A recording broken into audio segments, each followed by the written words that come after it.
you have children that I do. any chance that somebody might join you in the future, or who knows?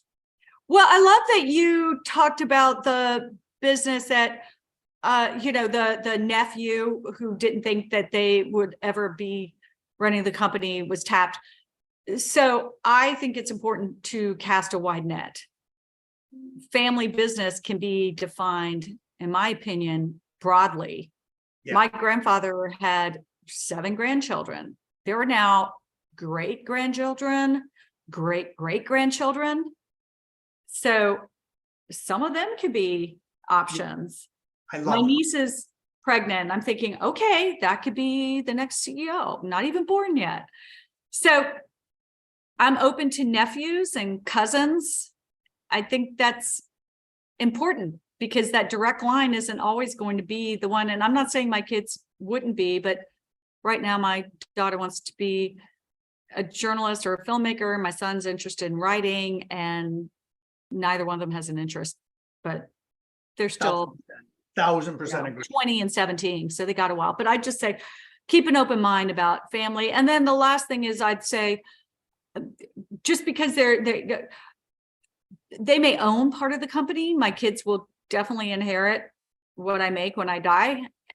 So they'll own it, but that doesn't mean they run it.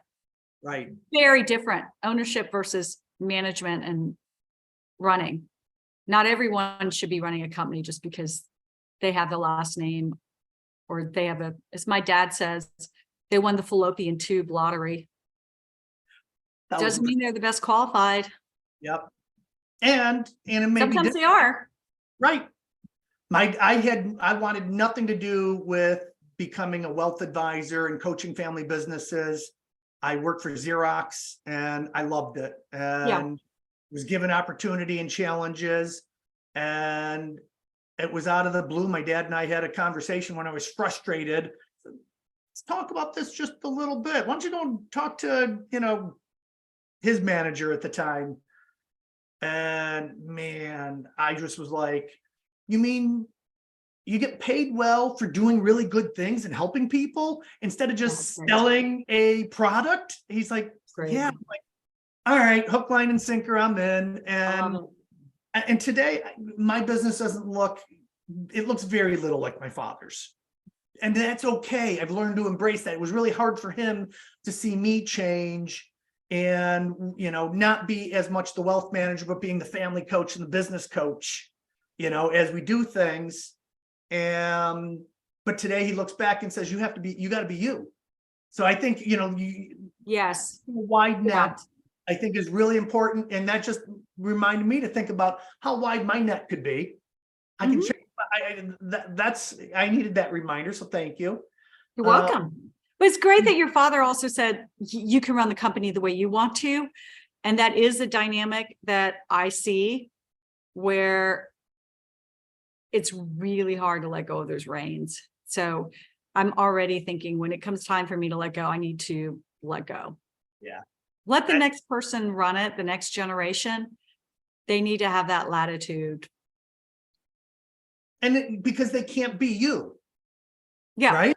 I mean, you have this way of doing things that you embraced, and, take a company. I mean, again, congratulations to go from where you were to where you are today. The thing is, like I said earlier, the lessons from my grandfather, that you do have to respect some of the constants.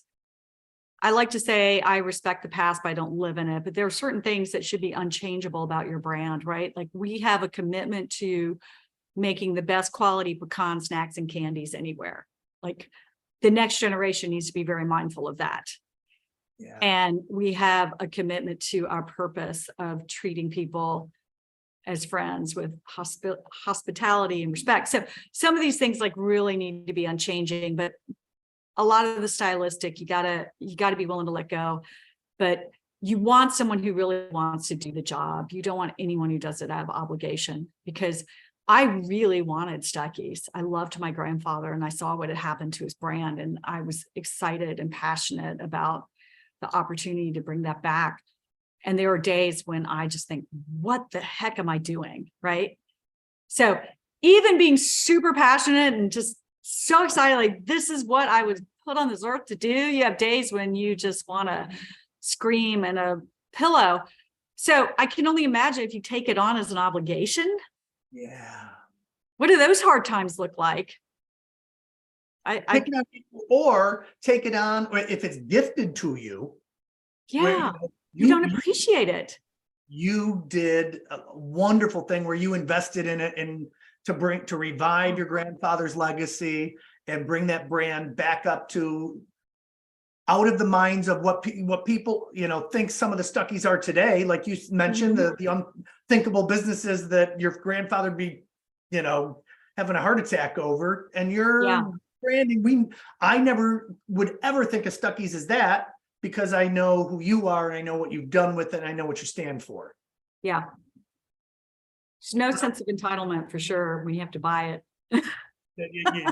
And I bought my father's, I bought half of the from him. I just wanted the family owned businesses, the executives and, retirees, somebody else bought, but it worked out really well. I've always, that's terrific. I love the family side of things. Because it's way messier, and I was messy. I did things hard. Yeah. And to me, that's more fun to deal with than, the 8 to 5 executive retiree kind of stuff.